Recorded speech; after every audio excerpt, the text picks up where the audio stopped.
Oh, there we go.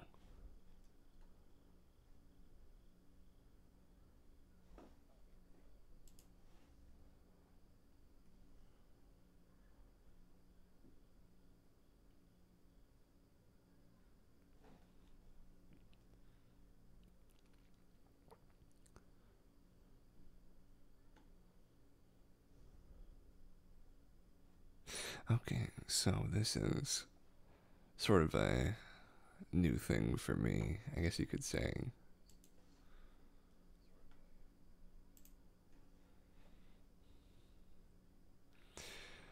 This is the first episode, the inaugural episode of a little thing called Cast Talks.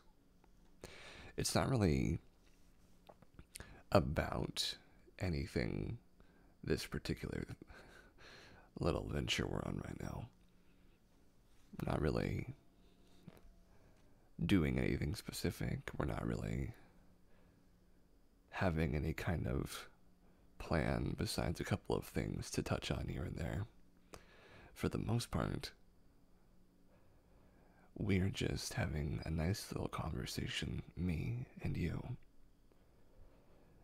And while we do that, feel free to just unwind, just take it easy, have a nice cup of tea, and just think to yourself for a little while I give you a little bit of history on little old me. Because it is so thematic here, out in the woods next to this jack o' lantern,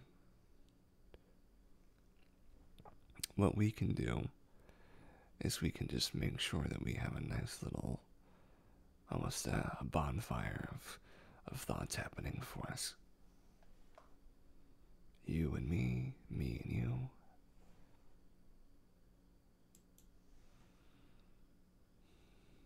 We don't need much more than that.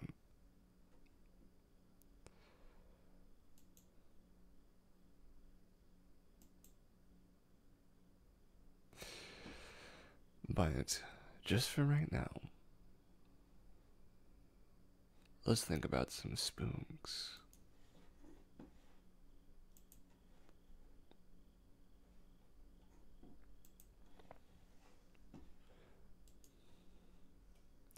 Here are a couple of spooky questions that I'm going to answer for you.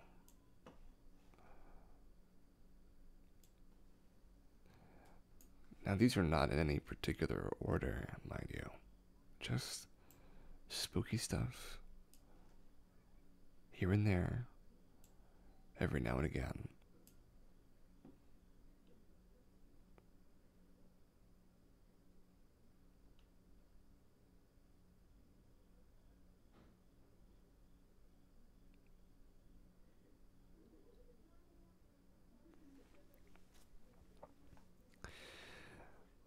This is a good first question. What is your favorite scary book? For me, it might be a Goosebumps book. Maybe something from my childhood. What really calls out to me is Junie B. Jones. It's just a silly little thing. There's this part of one of the books where it speaks about things that come after you in the middle of the night. And I always thought that was so scary. The idea that someone else mentioned this nyctophobic thing that I already have feelings of. And so when it was mentioned in this children's book, it kind of doubled down on my feelings of negativity. You know, it's pretty funny an effect that just a little book can have on a kid's mind. And it got me. I have to admit, it got me. So here's another young child one. How old were you when you saw your first horror movie? Well, I've got a bit of a history when it comes to that. And, I have an opinion about this particular subject that I might get into someday on Cast Talks, assuming we have more than one, that is, about watching movies too early. Because it is possible to be too young to watch something. It's one of the many considerations I've had if I ever become a father, or a parent might be a better word for it.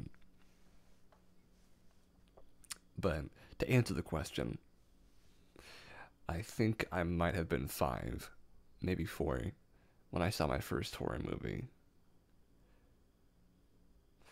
I can't quite remember what the movie was, to be specific, but I remember. In fact, I think I might remember it. I think it was Alien. I think it was Alien. My mom and dad wanting to be that kind of mom and dad who could share things with their children, that sort of relationship, wanting that relationship, which every parent wants, deep down, every parent wants to be able to share the spooks with their children. They they showed their 5-year-old Alien, and that is very strange. And I understand that everyone wants to have a little bit of, I guess you could say, generational treasure that they can share with the people who have been in their lives, their children especially, right? Everyone wants to share things with their children, and I am all for that. Believe me, I don't want to take that away from anybody. But 5 is too young to watch Alien. I'll just go ahead and say it. 5 was too young. And not just that, but I I'm actually pretty traumatized, I would say, from watching horror movies at a young age. I get spooked by horror movies. I jump more. I'm more on edge. Stuff like that. Legitimately, my parents, they didn't seem to think too much of it, which that's just what they thought at the time. But I've always been a bit sensitive, and so maybe that has caused some kind of commotion for me. But to answer the question, too soon is when I saw my first horror movie. Here's a good one. What was your first Halloween costume? So for me, my first costume was when I went out as a baby with my mother, my father, my brother, and my sister. And because it gets very cold in the desert where we lived, they had to be kind of warm. It wasn't kind of like you couldn't just go around sort of wearing whatever you wanted to, and it had to maintain through the night if you were going to be out there for any amount of time. Which, if you wanted the good candy, you would be.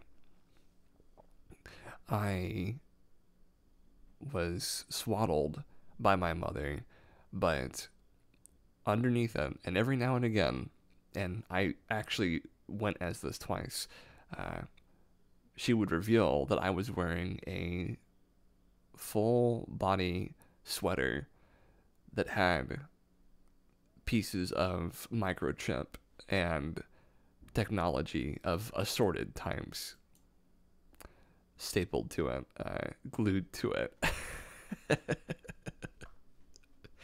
to this full black sort of sweater I had on, and they even had this red, like those old mouse balls, the red ones. She even had one of those affixed to this mouse receptacle taped around one of my eyes.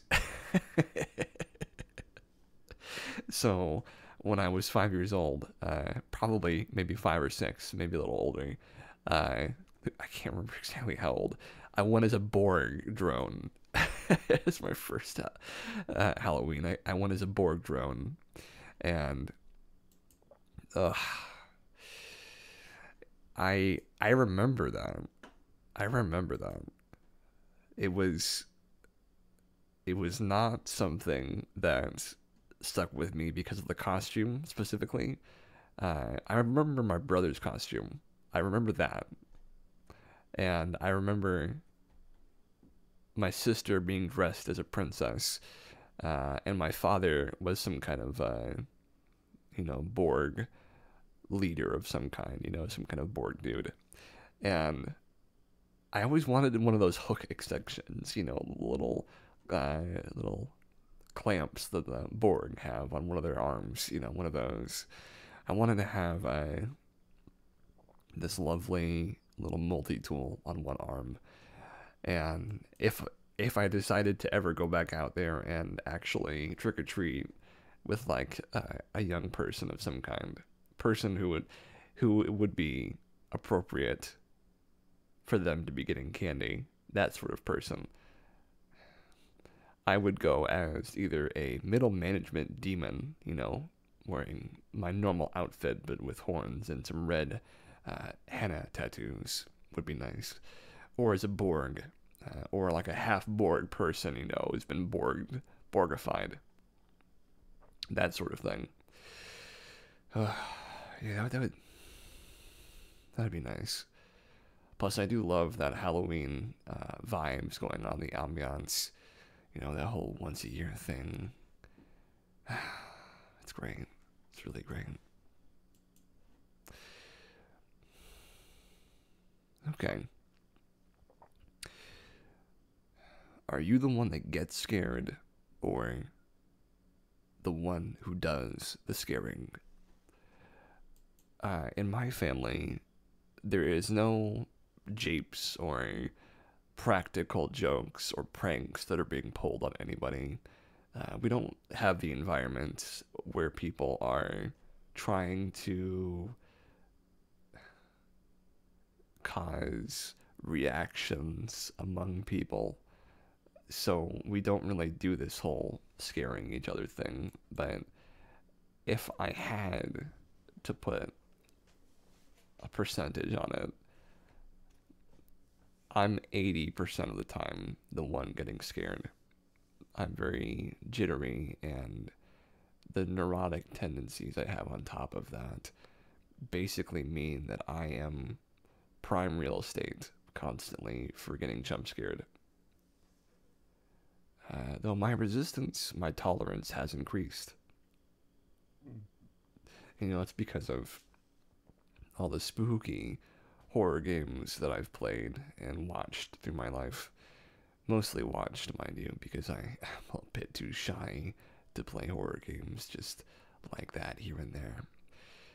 But from what I've watched and seen, I'm pretty inured to spooky jump scares like that.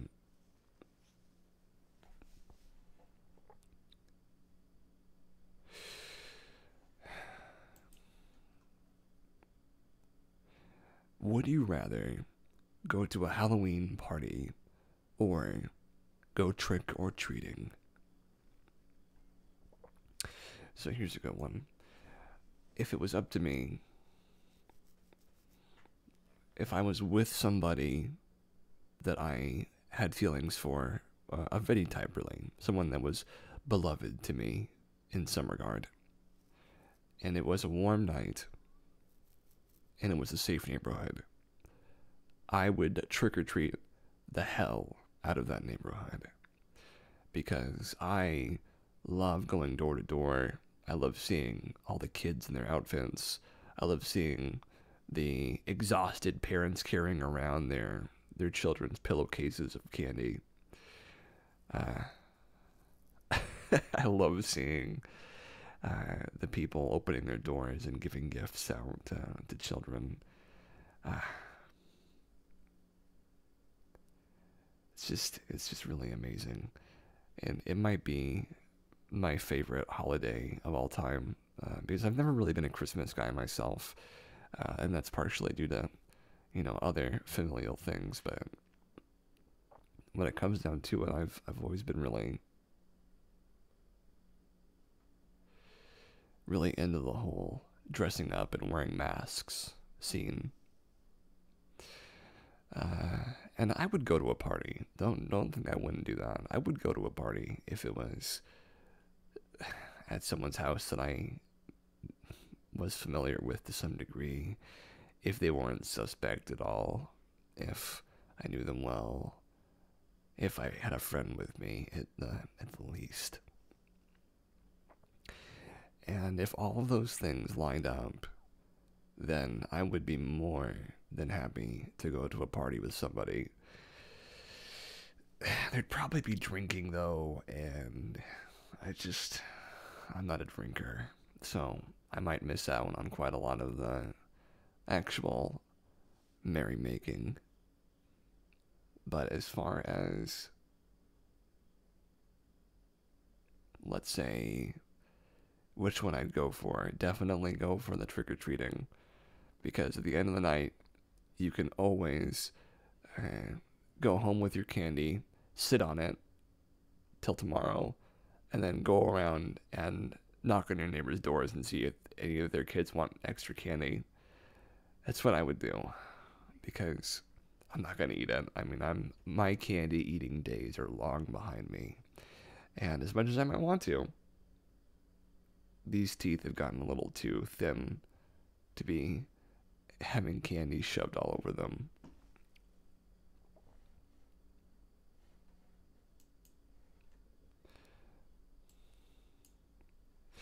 Here's a good one. Would you ever go to a graveyard at night? My answer is definitely would be okay with this. Assuming there's nobody there with other intentions, no one there who's trying to spook people, then yeah, I'd be happy with it. There is a kind of magic to graveyards and cemeteries, and that kind of magic is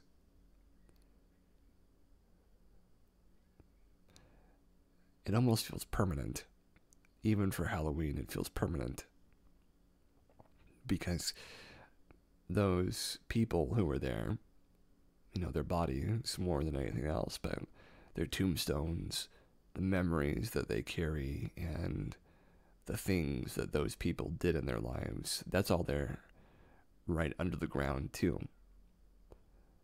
And all this history, all this dream and want, desire, regrets, it's all under the surface, all written on an epitaph. And honestly, that's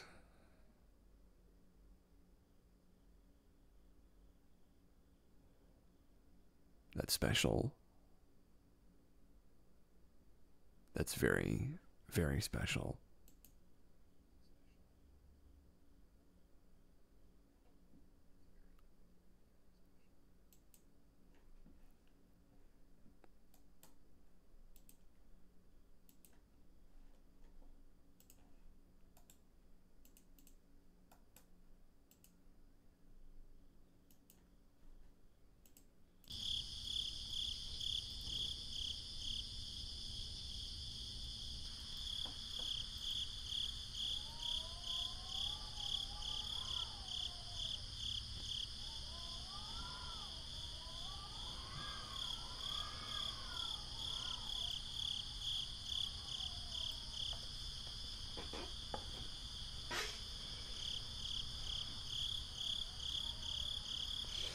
So yeah, I'd be happy to. Honestly, I'd be happy to.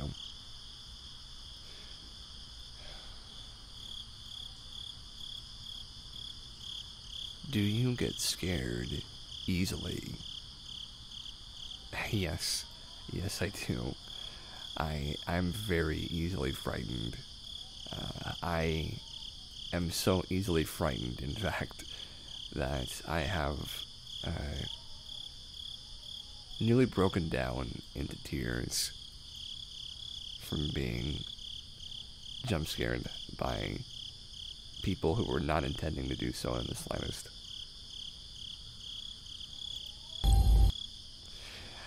I have been jump scared by people who were just saying hello, who were just trying to quietly enter the room without startling me, and causing more startle because of it, and that sort of thing. And maybe more unfortunate yet still is people who make noise from a distance and try to lessen the blow by giving you a noise far away that you can react to without being scared. Unfortunately, then you just have this problem of hearing someone in the distance making a noise, getting closer and closer, and you are sort of slow burn scared. And that has happened to me a number of times as well. Generally, it's easy to know when you are in a sort of a scarable mood, right? Because you start thinking about something else, you're miles away from what's going on, and maybe worse yet, you sort of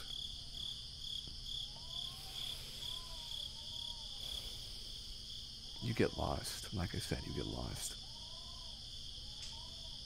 You have all kinds of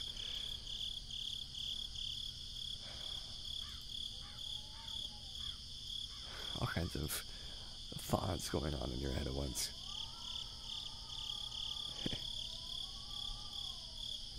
And when someone shows up, they of course don't mean to. They have no intention on scaring you, but you get scared. And honestly, when it happens to me, I feel a little foolish. I feel a little bit foolish, and I have to sort of correct myself a little bit and be like, no, it's okay. You didn't mean to get scared. It's not your fault. You're just easily scared. And it's something that I do have a fight with, I suppose, an ongoing dance with trying to be a little less spooked, a little less easily by things that are not quite so spooky in the real world.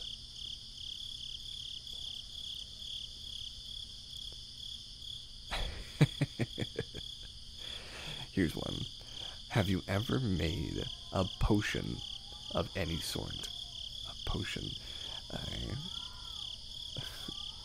I would like to say that I have, though I don't remember to what purpose, to what end. I just remember that I was thinking, oh man, wouldn't it be great if I could cause some kind of calamity or a ruckus with just all the soap and bleach and cleaner in my house, and I just mixed everything together. It's like that Roald Dahl story, the fantastic creation of the child. I can't remember his name, but you have this urge to mix things. What could it do if I mix bleach with any sort of hair product would do. You mix them together and you just want to see what happens. And so I did. I mixed everything I could, and at the end I had this sort of chalky yogurt-like strange inedible mixture. And I would always put water in it to make it seem more like it was a potion, and I would do this in like a jar or some kind of visible see-through container. And you always watch the detergents and the soaps mixing, and like oil and water sort of turning over and buffeting each other. And to this day, I do love the sight of mixing things that aren't supposed to mix, sort of marrying strange combinations. That's what I got out of potion making, you could say.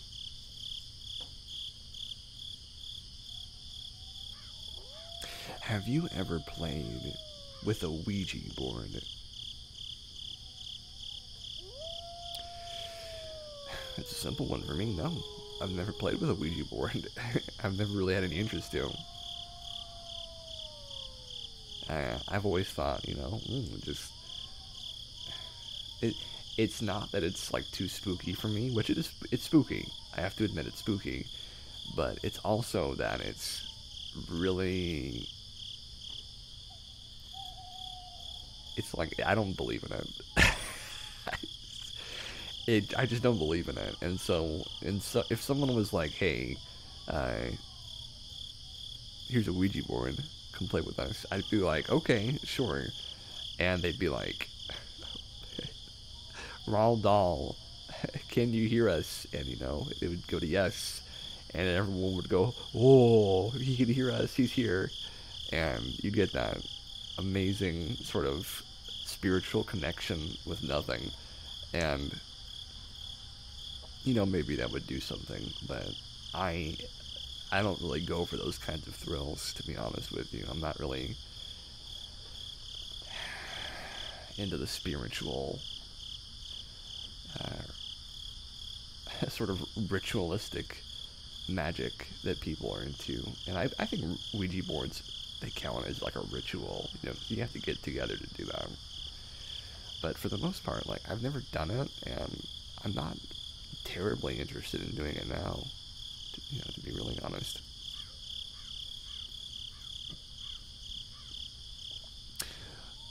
Okay, here's an easy one. What is your favorite horror or Halloween themed song? So, many people would say Monster Mash, or maybe some other song that I can't think of now. But for me, it's just Thriller. I'm not sure how you could compete with that, really. I mean, good dancing, good angles, good camera work. Terrible ending, though. Absolute terrible ending. But I think that's always endeared it to me. And I'm not one of those people that venerates the dead just because they have passed. I do believe that people who are no longer able to venerate themselves do deserve to be propped up and said the virtues of. But I also believe we have to recognize the evils, misdeeds, and injustices that came with them and from them. But I think looking past all of those things and just looking at the art for what it is, looking at it for being this splendid sort of crazy madness caught on film, it is really brilliant. And every time I watch it, I can feel the energy and the Halloween vibes and the once-in-a-lifetime, can't be remade, can't be redone, sort of crystallized this essence of just Hollywood gold on screen. That's the sort of thing that you just keep coming back to. You keep coming back to it over and over again.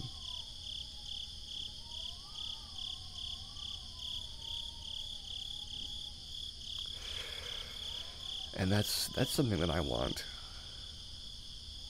That's something that I want, is to have that kind of some sort of like captured essence of really high quality stuff. That's the sort of thing I'm after, is high quality realness, as a person I'm thinking of would say. Are you superstitious?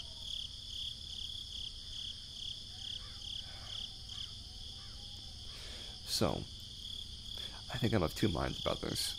Because, on one hand, I do love the idea of things happening in this world that can affect a world we cannot see. You know, who doesn't want to be, like, a psychic or have control and determinism over their fate and the way that their world and destiny will be shaped out, right? Who doesn't want there to be some kind of defense against malignant forces or some kind of shield that can make you impervious to bad luck? Everyone wants that. At least a little bit, I would say.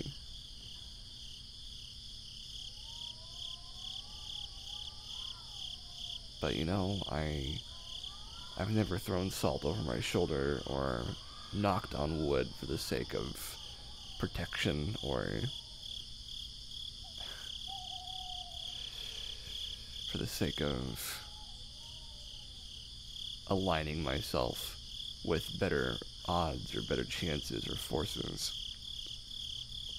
I love black cats. I don't want to step under a ladder, but that's not because I think it's bad luck. I think it's because it's just kind of dangerous to step under a ladder. But it's just a ladder to me. Of course I think about stuff like that. You know, who doesn't really think about it when you see a ladder arching over you? You're kind of like, well, maybe I shouldn't walk under that. You know, maybe I just won't.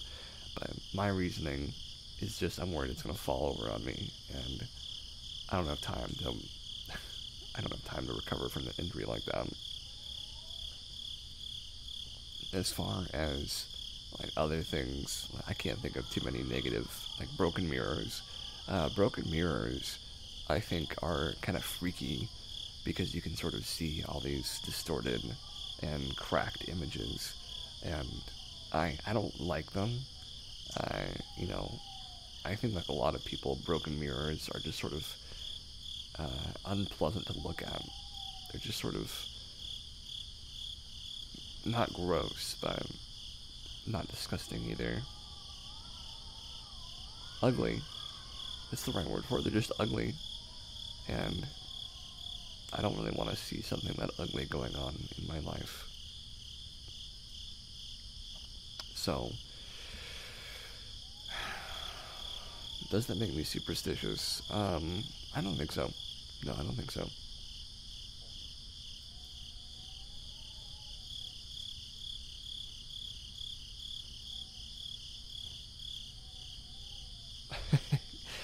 Here's a throwback for me. Have you ever played Bloody Mary? So, I remember a time when I was a young man, a young, small person, and I played not as the actual master of rituals, not as the summoner, as you might say, but as a witness to the summoning.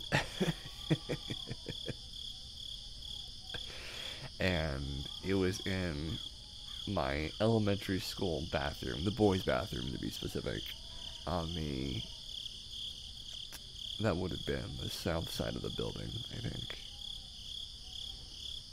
And one of the invokers, shall we say, had called out Bloody Mary enough times in the dark, looking at the window or the mirror above the sink. After calling it out a certain number of times, which is appropriate, I believe it's like 5 or 6 or something, and he told the other boys cover their eyes and to open them when they finally said it the 6th time. And I didn't see any of this, mind you, so I can't make a testimony to the veracity of any of these claims. But what I can tell you is that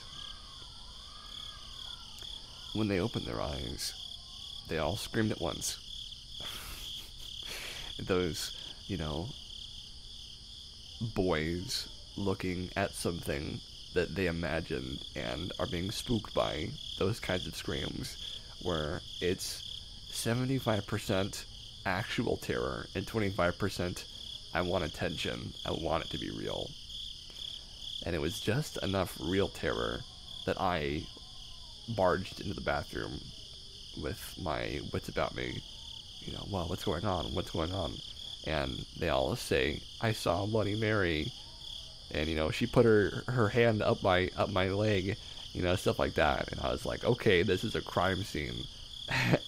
So I told them, you search for evidence, I'll guard the bathroom. And I stood at the bathroom's entryway for a good 10 minutes, not letting any of the other students in, because I was so sure that we had caught Bloody Mary and that she was still in the room, and that if I just let everybody do their digging, their detective work, they would find her and we would get her behind bars.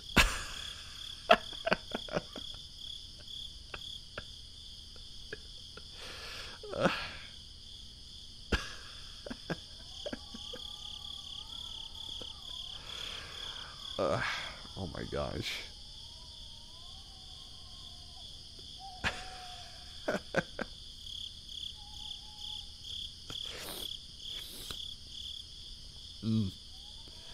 Yeah, the stuff you come up with as kids is just, it's grade A material. I'll tell you that much, it's grade A material.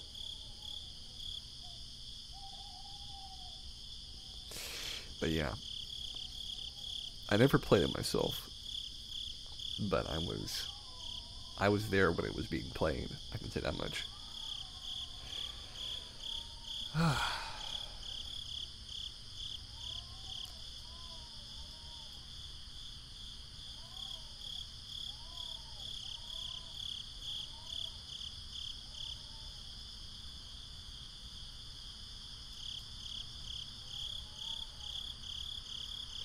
If you got trapped in one scary movie, which would you choose?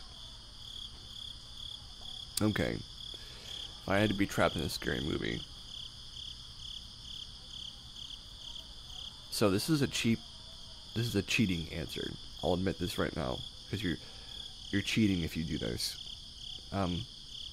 I would be in a Friday the 13th movie, and I would leave. I would leave as quickly as I could.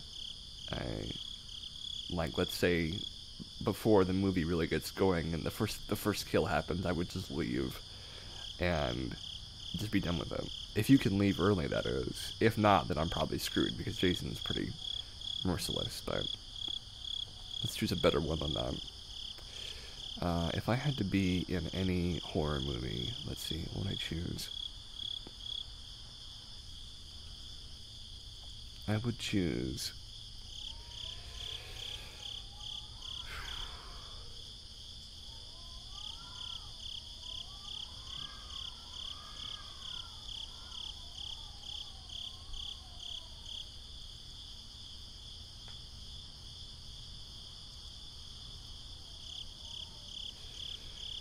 probably... I don't know why. Because of this jack-o'-lantern in front of us, Sleepy Hollow comes to mind. Because I do like low fantasy, and I've always wanted to sort of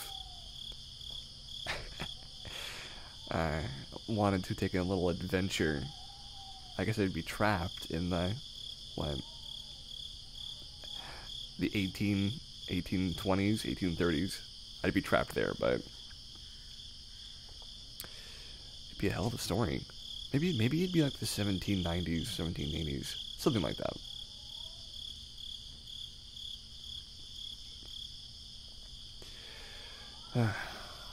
Let's find another one. One more.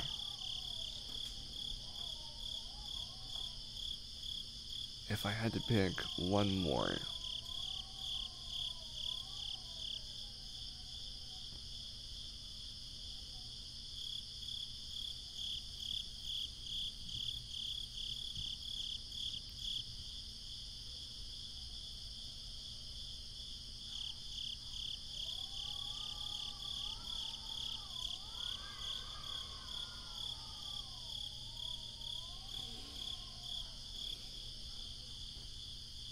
I can't think of anything, honestly.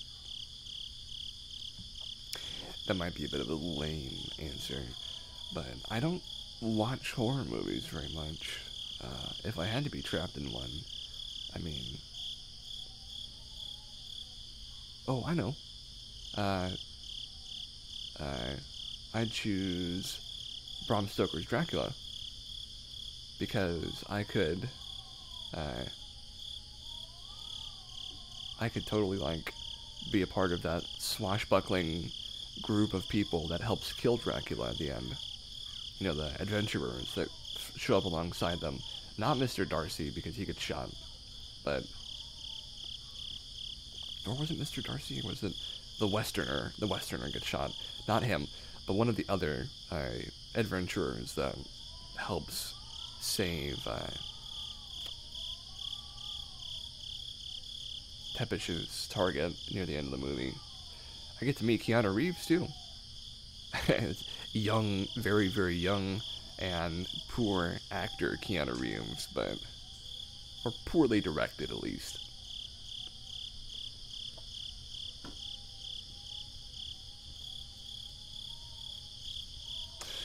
Number 15 on this list. Do you believe in demons or the devil?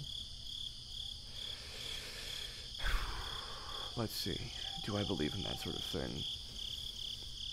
I'd like it very much if there was such a thing as universal good and evil. You know, if there was a system that could be in place to merit all of the good things you've done and all of the negative things you've done, the malice and the bonus that you've accrued through your life.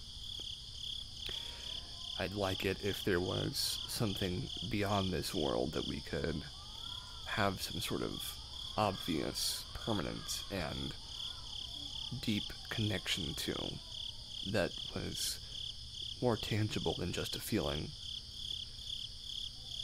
But I have, with all of my time on this planet, that's almost 26 years. So a reasonable amount of time compared to some people. I have never seen anything that has made me doubt or made me have any belief in a supernatural that is, as we normally see it, akin to Christian or even other religious views, for that matter, in any kind of spiritual or antagonistic sense. So I guess that's a long-winded way of saying, no, I don't really believe in demons or the devil.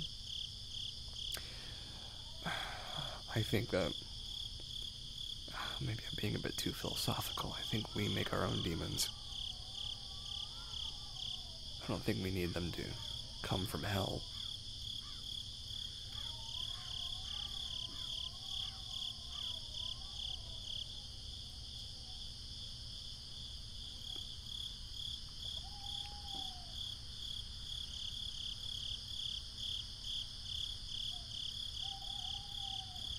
Okay,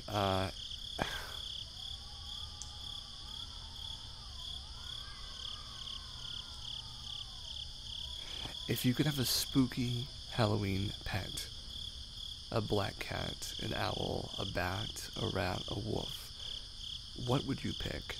And it can be any of these, or beyond, mind you. I'm pretty classic, pretty basic.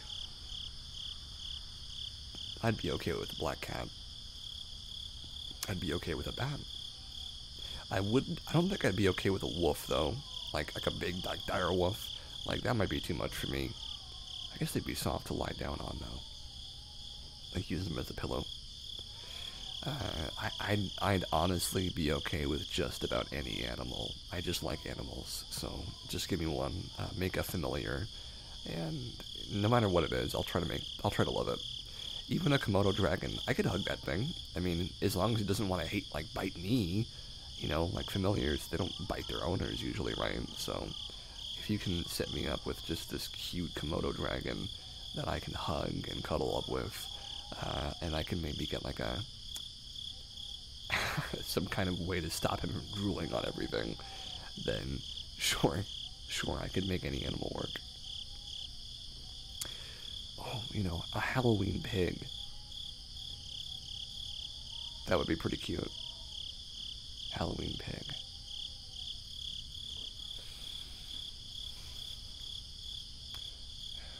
I think bats are very nice though, aren't they? They just kind of squeak and crave being held and having warmth around them and having a nice place to hang upside down. Like almost everybody I can think of, I am not a fan of certain kinds of bats, which I will not discuss here, but for the most part, I think they are intelligent, wholesome, well-meaning, and above all, benevolent. They have no intention to harm really anything.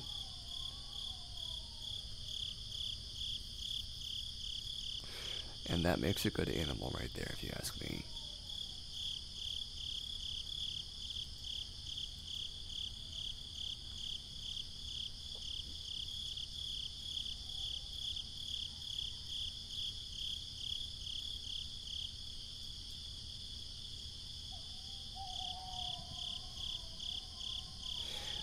Here's one. If you were dared to spend the night in a haunted house, would you do it? Would you do it? So, let's make this as visual an experience as we can. A large manor, and an estate even.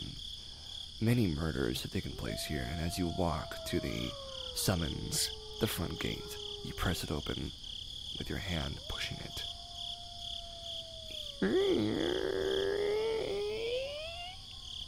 It creaks and squeaks as it rolls away from you. The flagstone beneath you as you step towards the double doors. It's broken here and there, grass creeping up between the cracks.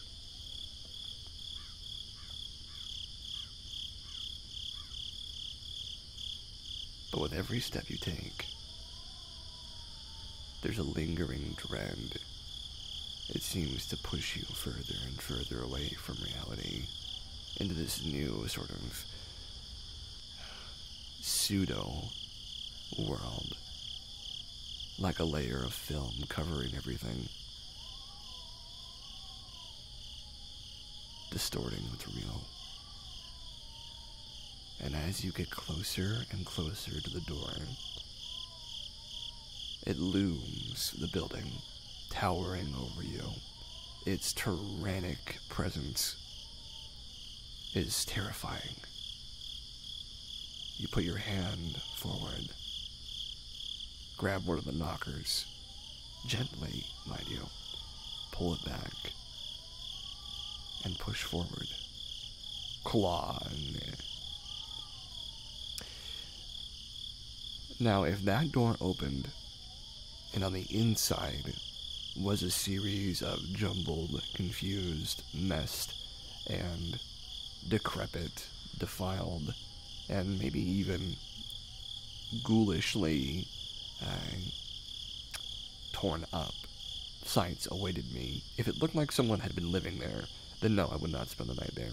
If it looked like someone had been using it to sell drugs or to kill people, no, I would not stay there. If it looked like in perfect condition, I would definitely not stay there. But there is a level of upset between like new and completely destroyed that I am willing to stay inside this building. Probably not in a bedroom, though. Probably just in the foyer. Next to the door is where I would stay. But if I knew nobody was going to pull any pranks on me, or any japes, or going to try and pull one over on me, you know, if this is just a straight, you were dared, and so you do the dare, and everyone honors that and respects that. If that was the situation, sure, I'd stay in a haunted house. As long as I was, like, fairly certain that nobody was going to just show up and try to be some kind of creepy weirdo, then sure, I would stay the night in a haunted house, and I would do so willingly if it was with someone else, especially somebody that I had feelings for of any type.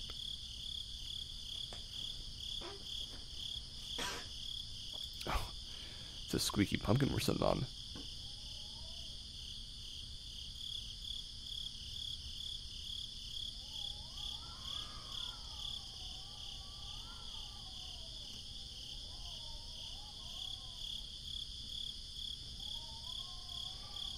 If you could only wear one Halloween costume for the rest of your life, what would you be? I would be the middle management demon. I would be wearing a lovely wine red shirt with a buttoned up vest of some elaboration here and there. It would be sort of silken, maybe striped, something along those natures. I'm guessing we could sort of change up the costume here and there. I would have horns on a mask, and my hair would drape over the front just a little bit, like an oni almost. And I would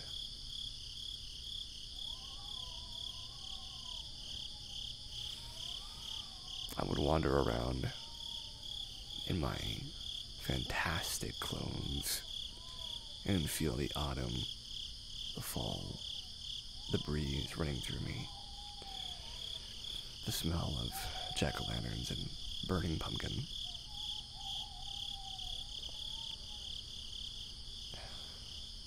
Something so special about that, you know? You can't get it anywhere else. I'll tell you that much. But that's what I would wear. No doubt about it.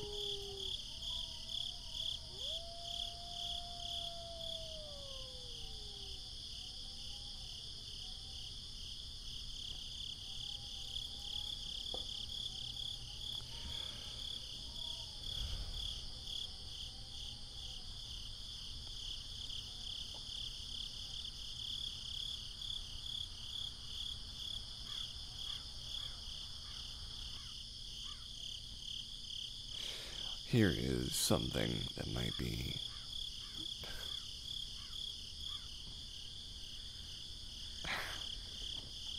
relevant to me, if nothing else. Whilst watching scary movies, are you the person who yells at the characters? The person with their eyes covered the whole time? Or the person who falls asleep? I yell at the characters. I have to admit it. I do play-by-plays. I commentate. I try to make the situation more funny to keep myself from being as scared. And my coping mechanism is usually just to try and explain what is happening on the screen. Because that is a natural tendency I have, is to explain things, especially if they are sort of otherworldly or fantastic.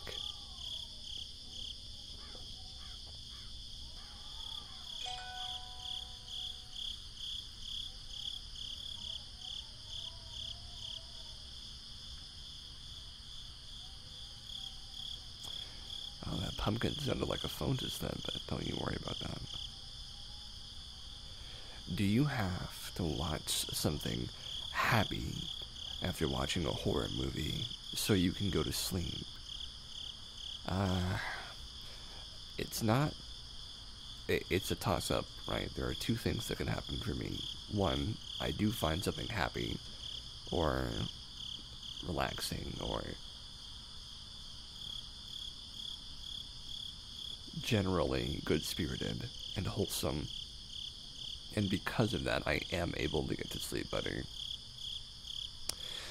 Or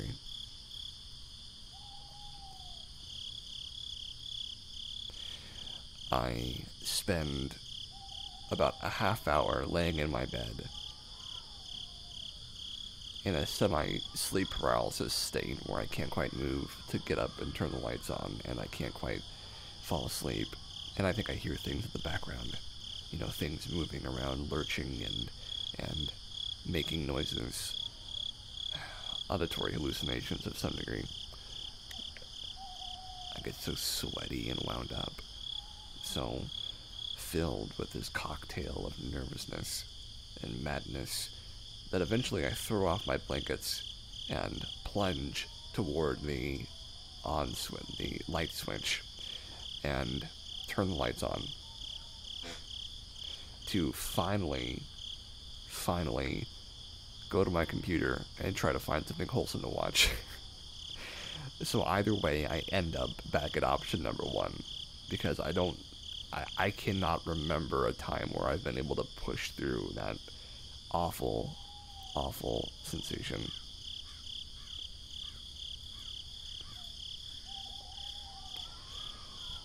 And we are just about done here, my friend. We've been streaming for a little over an hour.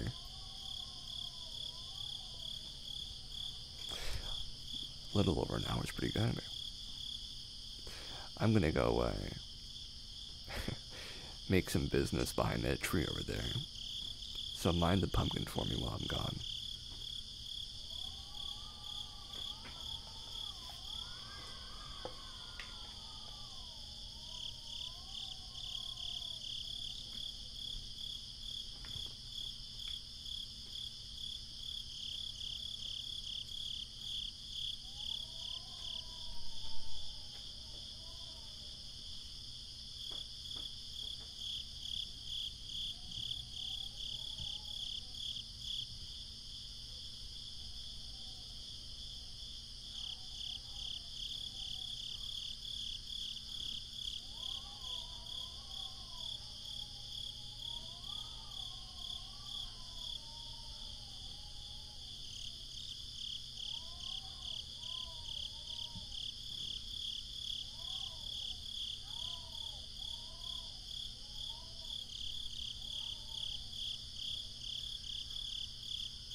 And now that that's been completed, let's ask just a few more questions, and then we'll be on our way.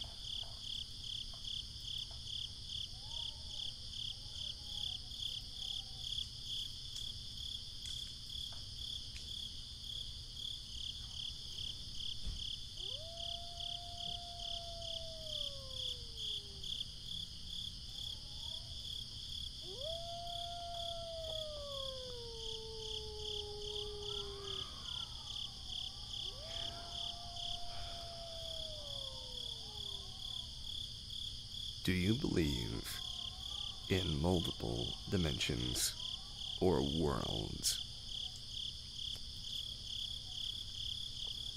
So, this is a little bit of a complex topic to be speaking about, if you ask me.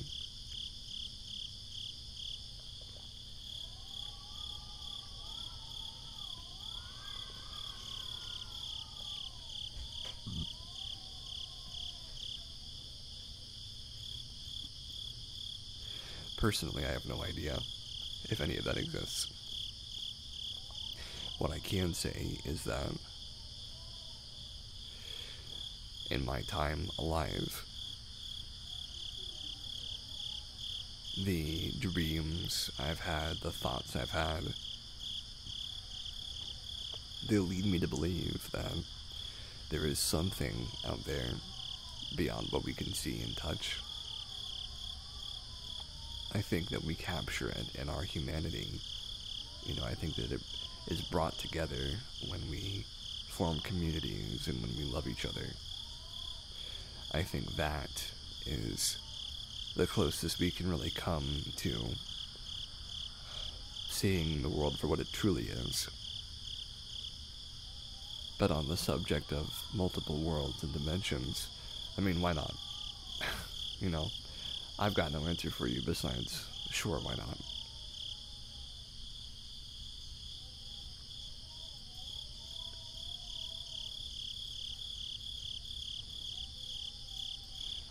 So, here's a good one. A spooky one. And I'm warning you, this may give you a little bit of a chill down your spine. So be prepared. You're home alone, but you hear footsteps in your house. What do you do? Ooh. Very, very spooky indeed. Just sitting alone in the house, or laying in bed. What I would do,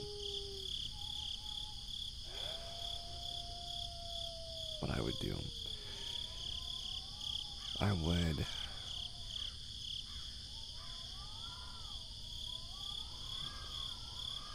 just quietly, just ever so quietly, crawl out from over my bed.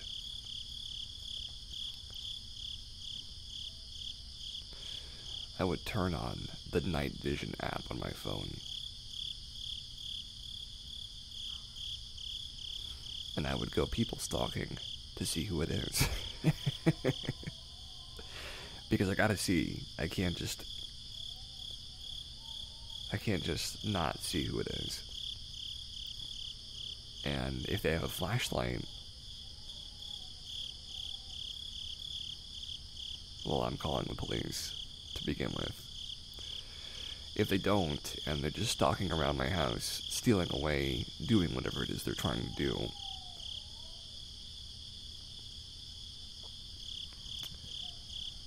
I will obtain video evidence of them by using the night vision app. And then I will call the police.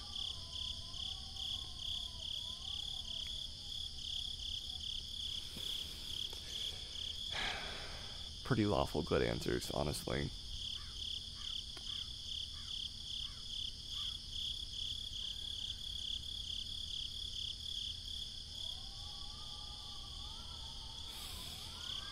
I guess I'm pretty basic when it comes to stuff like that. I don't mind it though. I'm an easy, simple man to understand. At least that's what I like to think.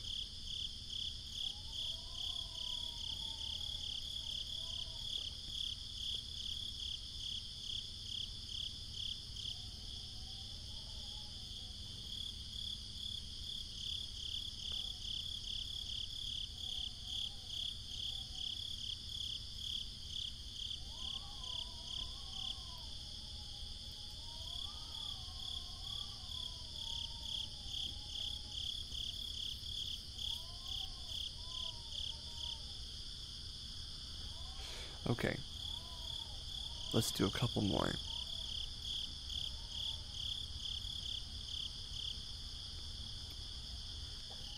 What is your favorite horror monster or villain? I'm partial to Jason because I have seen all of the Friday the 13th movies, except for the newest two of them, but they pump those things out faster and faster these days. But just something so stupid and indestructible about them. And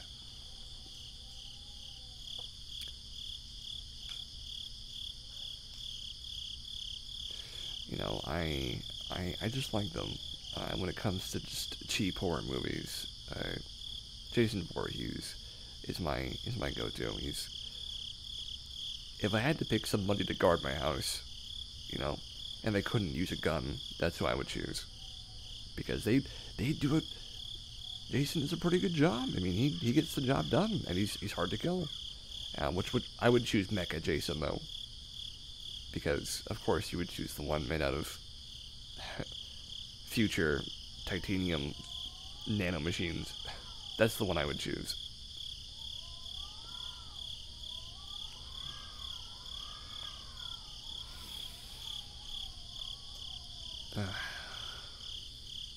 I almost didn't stream tonight. I was a little scared, I suppose, of getting a little bit of work done. But now that I'm here, I'm enjoying myself.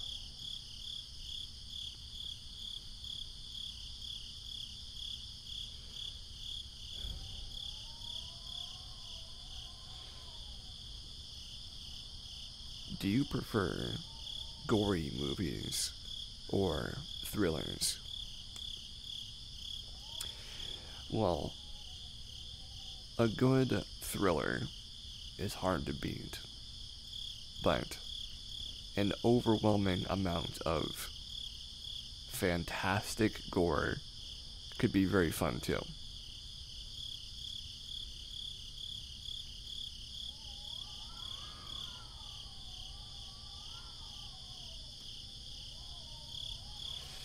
Though it's hard to do right. Everyone has their own way, and it's hard to do right.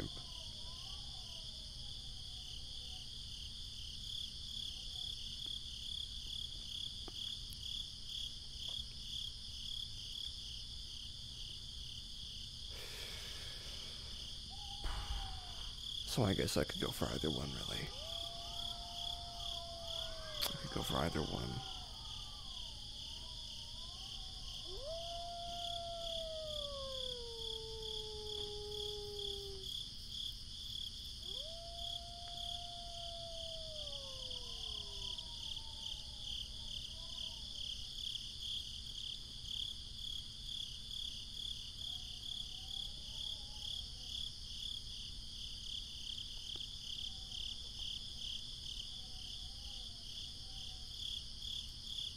This will be our last question.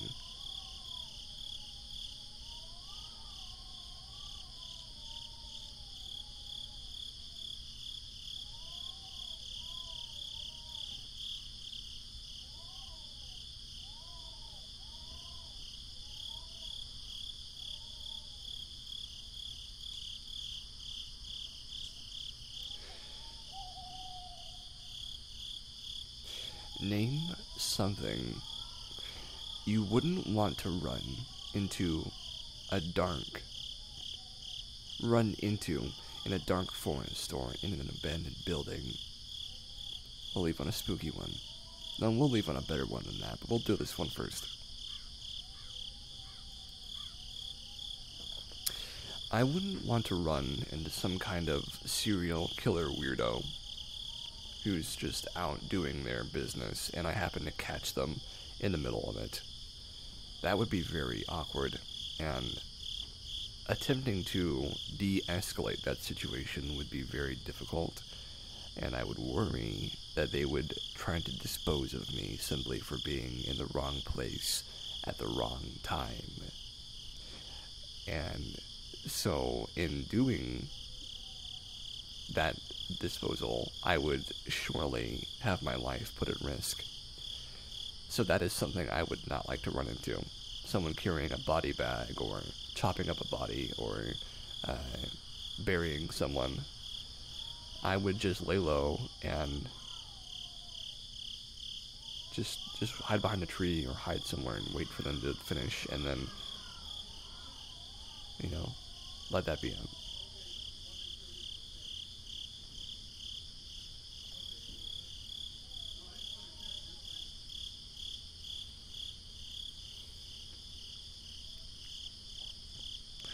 So, our last question for the evening.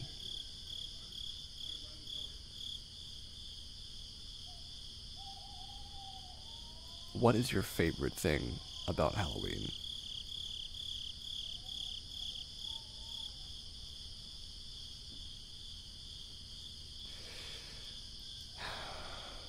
It's a good question, isn't it? My favorite thing about Halloween is the imagination. The subtle razor's edge between being wholesome and goofy and spooky and edgy and too much and extra. There's this perfect, just this clear line to me where things are not too cartoonish, but they are also spooky and startling and ghoulish. But it's all in good fun. Everybody knows it, and it's not too awkward looking or weird looking. It's just a simple prop, a cardboard cutout, or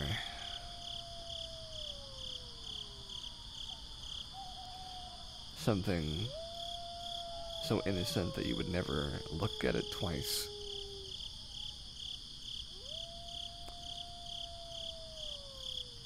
Innocent designs. Just innocent and clever and cute. Those are the kinds of Halloweens I want to go to, and that's what I like most about Halloween, is what it brings out in people. The imagination it brings out.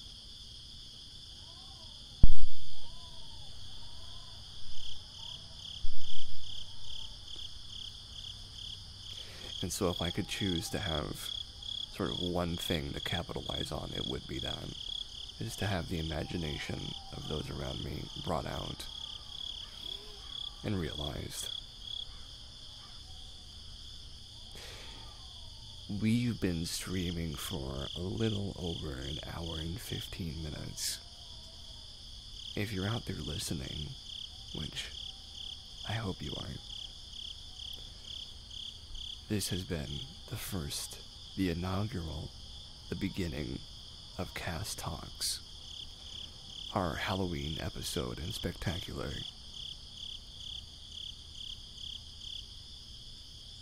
Thank you so much for joining me, and I hope this is the beginning of something absolutely beautiful. Thank you very much. Have a lovely, lovely Halloween. And above all else, stay safe.